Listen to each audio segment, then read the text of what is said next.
Hi friends, నా videos కనుక మీకు నచ్చినట్లయితే తప్పకుండా లైక్ చేయండి. ఇక ఇంట్లో అందరూ అక్కడే ఉంటారు. రామ్మూర్తితో సదాశివం ఇలా అంటూ ఉంటారు, బావగారండి రేపు 6 హస్తికలు కలపడానికి వెళ్తున్నాము, మీరు తప్పకుండా రావాలండి, మీరు కూడా వస్తే మాకు చాలా బాగుంటుంది అని చెప్పడంతో నిర్మల కూడా అవును అన్నయ్య గారండి, మీరు కూడా రండి, అందరం వెళ్తున్నాము, 2 రోజులు అన్నింటికి దూరంగా వెళ్ళినట్టుగా ప్రశాంతంగా ఉంటుందండి అని చెప్పడంతో ఇక రామ్మూర్తి వస్తానమ్మా, వీటన్నిటికీ దూరంగా వెళ్ళినందుకు కాదమ్మా, దూరమైన బంధాలు బాధ్యతలు తీసుకోవడానికి వస్తాను.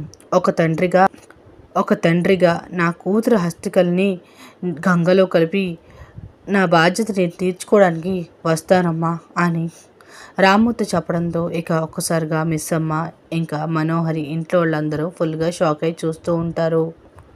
ఇక ఇలా చెప్పి రామ్మూర్తి చాలా బాధగా తల కింద పెట్టుకొని ఏడుస్తూ ఉంటారు. ఇక భాగ్యకి చాలా ఆశ్చర్యం వేస్తుంది.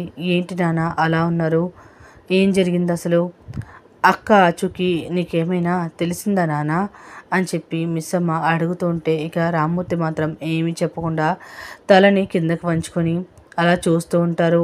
రామ్మూర్తికి ఆరునే తన కూతురు అన్న విషయం తెలుసుకున్నానని మరి మిస్ అమ్మకి రేపటి ఎపిసోడ్లో తెలుస్తుందో లేదో చూసేద్దామా ఫ్రెండ్స్.